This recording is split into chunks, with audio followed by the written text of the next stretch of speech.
আজকে তুমি মনে করো তোমার আপন হলো তোমার মা, আজকে তুমি মনে করো তোমার আপন হলো তোমার বাবা, আজকে তুমি মনে করো তোমার আপন হলো তোমার বন্ধু, আজকে তুমি মনে করো তোমার আপন হলো তোমার ছেলে, আজকে তুমি মনে করো তোমার আপন হলো তোমার স্ত্রী। না বান্দা, আপন তোমার কেউ নয়, আপন একজন, তিনি যিনি নিজ হাতে আমাদেরকে বানাইছেন। ঠিক না বে ঠিক? বান্দা, সুন্দর করে যত্ন করে মহব্বত করে বানাইছি। যেদিন তোর কেউ ছিল না সেই দিন আমাদের একজন ছিলেন। আওয়াজ দিয়ে বলেন তিনি কে? বান্দা, এত যত্ন করে বানিয়েছি, আস্তে আস্তে সুন্দর সুন্দর করে তোকে আমি সৃষ্টি করেছি মায়ের গর্ভে। 10 মাস 10 দিন তোকে বানালাম। এরপরে মায়ের গর্ভ থেকে যেদিন তোকে বাহির করব, সেই দিন তুই দুনিয়াতে যাওয়ার 6 মাস আগে আমি তোর খাবার তোর মায়ের বুকে রেডি করে রেখে দিয়েছি। আওয়াজ দিতে পারলেন না? সুবহানাল্লাহ। এই বান্দা, তোর খাবারটা পুষ এবং মাঘ মাসে রাতের বেলা খাবার গরম করলে 5 মিনিটে জমে যায়।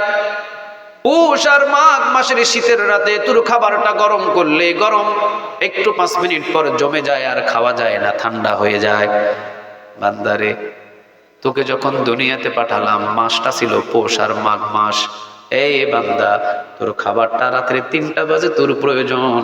তোর মাকে গিয়ে চুলায় গরম করতে হবে না, তোর মায়ের বুকে এমন ভাবে গরম করে রেখে দিয়েছি, পৃথিবীর সমস্ত বরফ হয়ে গেলেও তোর মায়ের দুধ কখনো বরফ হবে না। এমন ভাবে তোর খাবারটা আমি গরম করে দিয়েছি। বেশি যদি গরম করে দিতাম তোর জিহ্বা পুড়ে যেত। সুবহানাল্লাহ বলেন।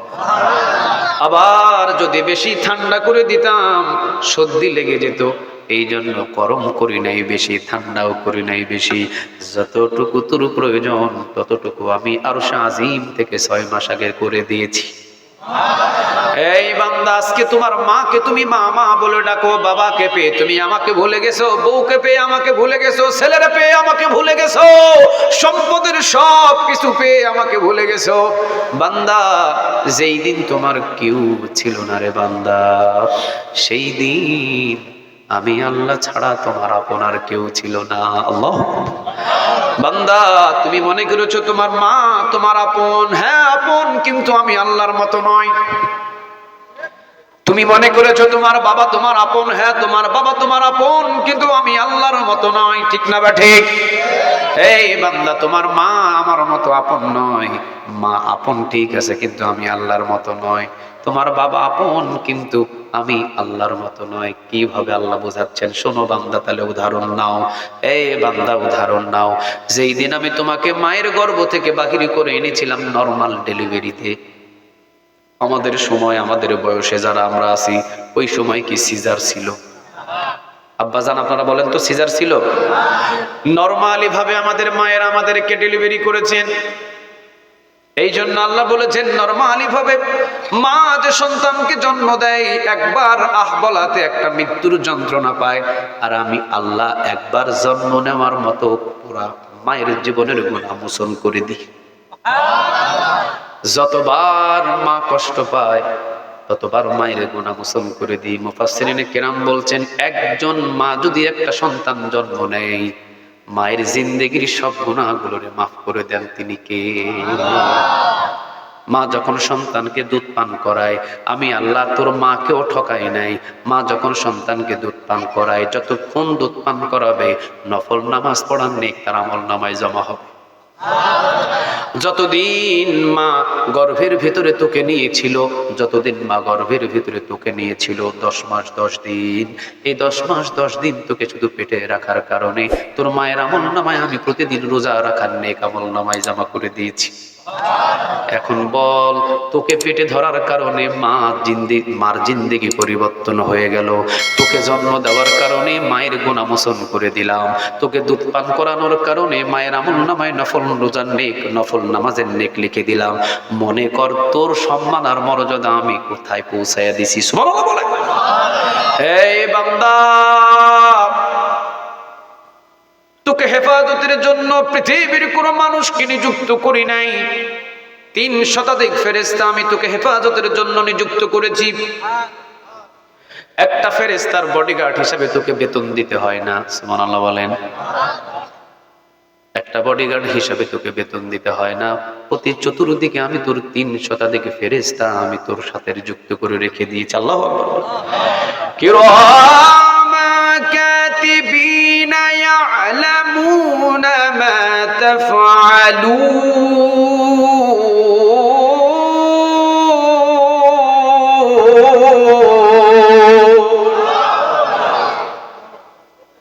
ডানে রেখেছি, বামে রেখেছি ফেরেশতা, সামনে রেখেছি, পিছনে রেখেছি, চোখে রেখেছি, কানে রেখেছি, প্রতিটা অঙ্গে অঙ্গে গিরাই গিরাই রেখেছি। সুবহানাল্লাহ। বান্দারে 3 শতাধিক ফেরেশতা আমি তোর সাথে নিযুক্ত করে রেখে দিয়েছি। একজন বান্দার জন্য 3 শতাধিক ফেরেশতা নিযুক্ত করেছেন, তিনি কে? আল্লাহ বলছেন, মা তোমার আপন, হ্যাঁ তোমার আপন, কিন্তু আমি আল্লাহর মতো না। বাবা তোমার আপন, হ্যাঁ বাবা তোমার আপন, কিন্তু আমি আল্লাহর মতো না। নরমালি যারা আমরা ডেলিভারি হয়েছি, আব্বাজান আপনারা ভালোভাবে বুঝবেন, মা দেখবেন ফ্লোরের ভিতরে মাকে শোয়ায়, ঠিক না বে ঠিক?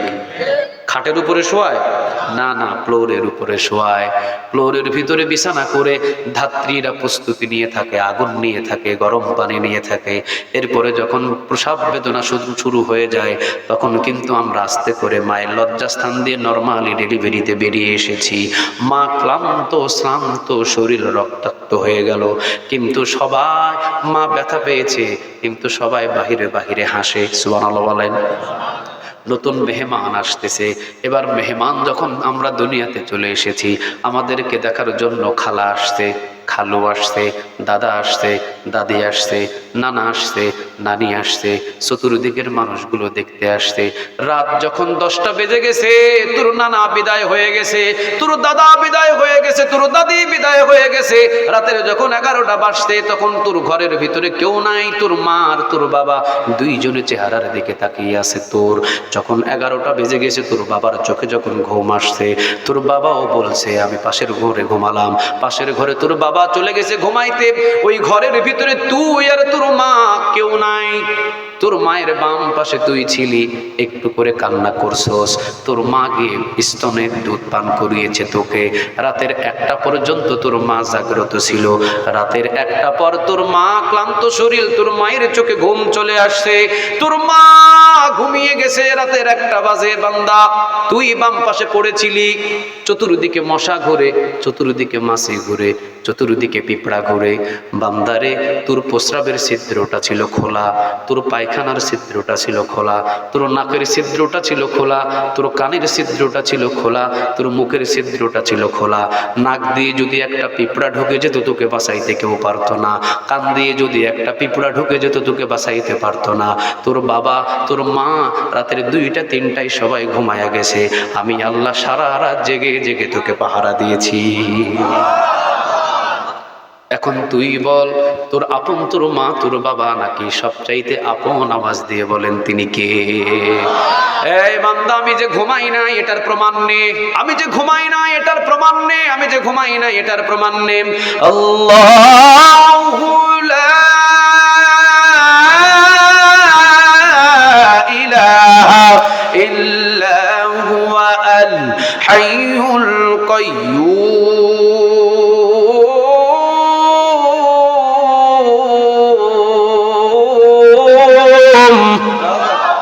আল্লাহু লা ইলাহা ইল্লা হুয়া আল হাইয়ুল কাইয়্যুম। আল্লাহ হচ্ছেন তিনি, যিনি ছাড়া কোনো ইলাহ নাই, যিনি ছাড়া কোনো উপাস্য নাই, যিনি ছাড়া কোনো মাবুদ নাই। লা তাখুযুহু সিনাতুন ওয়ালা নাওম, লা তাখুযুহু সিনাতুন ওয়ালা নাওম। নাওম অর্থ কি? ঘুম। ঘুম। আল্লাহ বলছেন লা তাখুযুহু সিনাতুন ওয়ালা নাওম। সবাই ঘুমায়, কিন্তু আমি আল্লাহ 24 ঘন্টা জাগন থাকি। সবার ঘুম আছে, কিন্তু আমি আল্লাহর ঘুম নাই। আর এই ঘুম যায় না শুধুমাত্র তোর কারণে। সুবহানাল্লাহ। যমুনা নদীতে রাতের 2টা বাজে মাছ ধরার জন্য রওনা দিয়েছে। রাতের কয়টা? জোরে বলেন, জোরে বলেন, কয়টা? রাতের 2টা বাজে যমুনা নদীর মাঝখানে মাছ ধরার জন্য রওনা দিয়েছে। চতুর্দিকে মেঘ। রাতের 2টা বাজে উত্তাল নদীর ভিতরে আবহাওয়াটা উত্তাল হয়ে গেছে। চতুর্দিক থেকে বাতাস শুরু হয়েছে, বৃষ্টি শুরু হয়েছে। বান্দা আমার ভয়ে কাঁপুনি ছুটে গেছে। তাড়াতাড়ি করে পকেট থেকে মোবাইল বাহির করে রাতের 2টা বাজে নিজের স্ত্রীর কাছে ফোন দিছে কোনো একটা সহযোগিতা কাউকে পাঠানোর জন্য। বলেন তো রাতের 2টা বাজে স্ত্রীর মোবাইল বাজে, কিন্তু স্ত্রী রাতের 2টা বাজে জাগন না ঘুম? কথা বলেন না কেন? এলাকার তাড়াতাড়ি চেয়ারম্যানের নাম্বার বাহির করে চেয়ারম্যানকে ফোন দিয়েছে, দেখি চেয়ারম্যান সাহেব কোনো একটা বাহিনী পাঠাতে পারে কিনা। চেয়ারম্যান সাহেবের কাছে যে রাতের 2টা বাজে ফোন দিয়েছেন, চেয়ারম্যান সাহেবের মোবাইলে কল ঢোকে ঠিক, কিন্তু চেয়ারম্যান সাহেব রাতের 2টা বাজে জাগন না ঘুম? তাড়াতাড়ি মেম্বার সাহেবের কাছে ফোন দিয়েছেন, রাতের 2টা বাজে কল ঢোকে ঠিক, কিন্তু মেম্বার সাহেব জাগন না ঘুম? আল্লাহ বলতেন, বান্দারে বিবির কাছে ফোন দিলি, কল রিসিভ করলো না, চেয়ারম্যানের কাছে ফোন দিলি, কল রিসিভ হলো না, বান্দা মেম্বারের কাছে ফোন দিলি, কল রিসিভ হলো না। এখন তোর তো শেষ পর্যন্ত আমি আল্লাহ ছাড়া আর উপায় নাই, কিন্তু আমি আল্লাহ যদি রাতের 2টা বাজে ঘুমাতাম, বান্দা তুই কার কাছে যাইতি? বল তুই কার কাছে যাইতি? বান্দা রাতের 2টা বাজে শুধু আমাকে ডাক দিতে দেরি হবে। এই বান্দা রাতের 2টা বাজে শুধু আমাকে ডাক দিতে দেরি হবে, আমি আল্লাহ রহমত পাঠাতে বিন্দু পরিমাণ দেরি করব না। রাতের 2টা না, রাতের 3টা না, বিপদে তুই পড়বি, নেতাকে ফোন দিবি, নেতা ঘুমে থাকবে, আমি আল্লাহ যদি ঘুমে থাকি কে তোকে বাঁচাবে? বল বান্দা, তোকে শুধু পাহারা দেওয়ার জন্য, তোকে হেফাজত করার জন্য আমি আল্লাহ 24 ঘন্টা জেগে আছি। আল্লাহু আকবার বল। এখন বলেন তো আমাদের আপন কে? আর একটু জোরে বলেন, আপন কে? আল্লাহ বলছেন, লাকাদ খালাকনাল ইনসানা ফি আহসানি তাকওয়িম, সবচাইতে সুন্দর করে আমি আল্লাহ তোকে 10 মাস 10 দিনে বানাইছি নিজ হাতে, এই জন্য আমি তোকে বড় মহব্বত করি। আজকে কেমনে তুই আমার সাথে নাফরমানি করস? আজকে কিভাবে তুই আমার সাথে গাদ্দারি করস? আজকে কিভাবে তুই আমার দিকে মুখ না ফিরিয়ে অন্যদিকে মুখ ফিরাস? আজকে কোন বন্ধু তোর আপন, কোন বান্ধবী তোর আপন? সারাদিন মাকে মা মা বলে ডাকলি, আমি আল্লাহ নিষেধ করলাম না তোর মাকে মা বলে ডাক, কোনো অসুবিধা নেই। সারাদিন তোর বাবাকে বাবা বাবা বলে ডাকলি, নিষেধ নাই, বাবাকে বাবা বাবা বলে ডাক। কিন্তু আমি আল্লাহ কি এমন দোষ করলাম, সারাদিনে একবার আল্লাহ বলে আমাকে ডাক দিলি না? কি এমন তোর সাথে আমি দোষ করছি বল? অথচ নিজ হাতে সুন্দর করে আমি তোরে বানাইছি, নিজ হাতে সুন্দর করে আমি তোরে বানাইছি। শুধু বানাইছি এতটুকু নয়, আবার ঘোষণাও দিয়ে দিয়েছি, ইয়া আইয়ুহাল্লাযীনা আমানু তুবু ইলাল্লাহি তাওবাতান নাসুহা। বান্দারে, সারা পৃথিবী সমতুল্য গুনাহ করলেও যদি কোনোদিন আমার দরবারে আসো, মাফ করে দিব। এই বান্দা, পৃথিবীর বুকে গুনাহ করলে বিচারের জন্য তোমাকে কাঠগড়ায় দাঁড় করায়। তুমি যদি বেলকুচির ভিতরে অপরাধ করো, মানুষগুলো ধরে তোমাকে জেলখানায় ভরবে, বিচার করবে। আর যদি আমি আল্লাহর কাছে অপরাধ করো, আমি কোনো কাঠগড়া সাজাবো না, তোর বউকেও জানাবো না, তোর ইমামকেও জানাবো না, তোর বক্তা সাহেবকেও জানাবো না, তোর ছেলেকেও জানাবো না, গোপনে মাফ করে দিব। ছেলের গুনাহ বাবা জানবে না, বাবার গুনাহ ছেলে জানবে না, বিবির গুনাহ স্বামী জানবে না, স্বামীর গুনাহ বিবি জানবে না। সুবহানাল্লাহ বলে। তাহলে বল, তোর এতগুলো গুনাহ আমি গোপন রাখলাম, তোর আপন এখন আমি ছাড়া কি? আপন তাকে মনে করেছিস, কেউ আপন নয়। আসলে প্রকৃতপক্ষে বেলকুচির মানুষ বুকের ভিতরে একটা আওয়াজ দিয়ে বলেন, আমাদের আপন একজন। আওয়াজ দিয়ে বলেন, তিনি কে? বিশ্বাস হয়? আর একটু জোরে বলেন, বিশ্বাস হয়? আল্লাহ বলছেন, বান্দা, আমি যদি তোর আপন হই, তাহলে আমার গোলামি ছাড়া আর কারো গোলামি করতে পারবি? আর একটু জোরে বলেন, কারো গোলামি করতে পারবি? এই বান্দা, আমি যদি তোর আপন হই, তোকে এত যত্ন করে বানাইলাম, আমি যদি তোর আপন হই, আমার গোলামি ছাড়া কারো গোলামি করতে পারবি না। কারণ জেনে রাখ, আসমান আমার গোলামি করে, জমিন আমার গোলামি করে, সূর্য আমার গোলামি করে, চন্দ্র আমার গোলামি করে। এই জমিন, আসমান, সূর্য, চন্দ্র, এমনকি গাছগুলো আমার গোলামি করে। সুবহানাল্লাহ বলেন। এই বান্দা, কেমনে তোরে বুঝাইতাম? আফা গায়রা দীনিল্লাহি ইয়াবগুনা ওয়া লাহু আসলামা মা ফিস সামাওয়াতি ওয়াল আরদি তাওআন ওয়া কারহাও ওয়া ইলাইহি ইউরজাউন।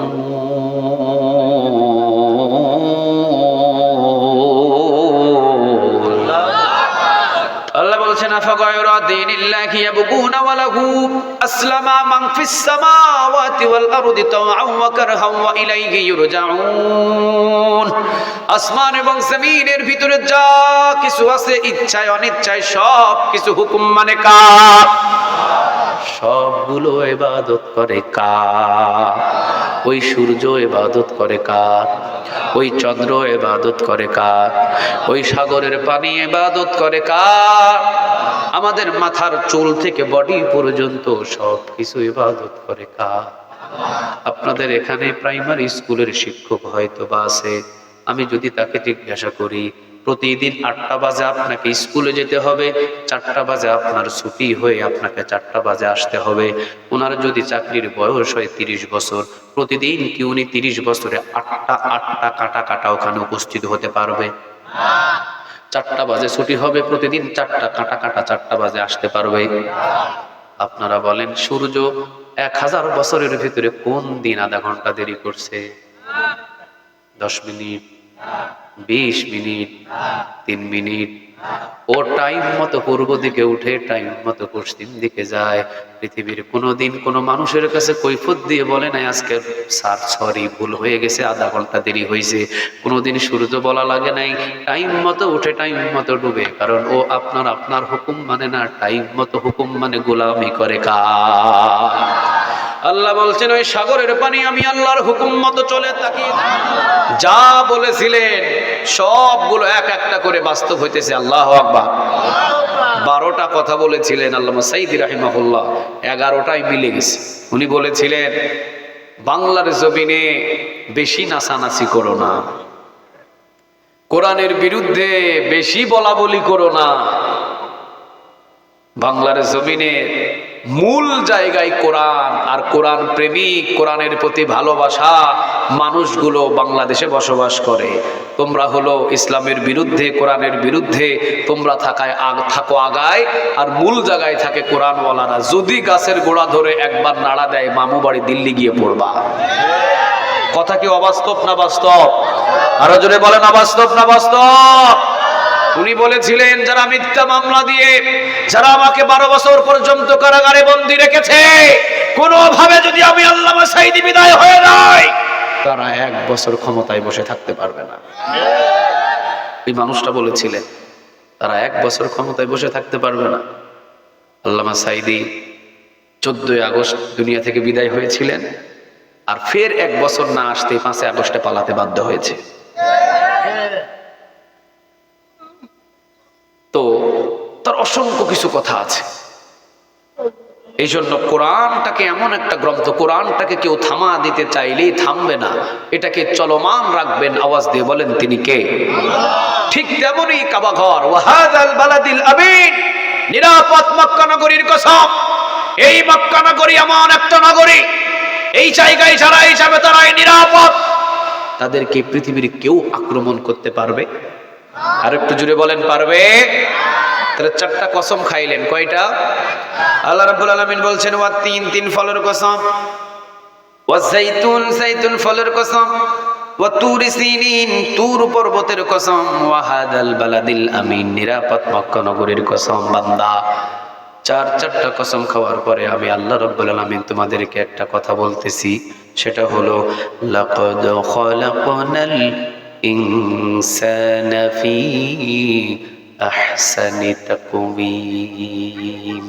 সবচাইতে সুন্দর করে অবয়ব গঠন দিয়ে, আকৃতি দিয়ে, নিজ হাতে আমি আল্লাহ পৃথিবীর শ্রেষ্ঠ করে তোমাদেরকে আমি বানাইছি। সুবহানাল্লাহ বলতে পারলেন না? এই বান্দা আমি তোমাদেরকে বানিয়েছি, বান্দা তোমাদেরকে বানিয়েছি আসমান এবং জমিন। এই আসমান এবং জমিন আমি বানিয়েছি শুধুমাত্র 6 দিনে। জোরে বলেন কয়দিন? ইন্নামা আমরুহু ইযা আরাদা শাইআন আইয়াকুলা লাহু কুন ফায়াকুন। বলেন কথাটা কার? সূরা ইয়াসিনের প্রায় শেষের দিকে বলছেন ইন্নামা আমরুহু ইযা আরাদা শাইআন আইয়াকুলা লাহু কুন ফায়াকুন। কুন বলতে দেরি হয়, ফায়াকুন হতে দেরি হয় না। হুকুমটা কার? আল্লাহ বলছেন আসমান এবং জমিন 6 দিনে আমি আল্লাহ সৃষ্টি করেছি, কিন্তু বান্দা তোকে আমি 10 মাস 10 দিনে নিজ হাতে বানাইছি। একটু আওয়াজ দিয়ে কি বলা যায় না সুবহানাল্লাহ?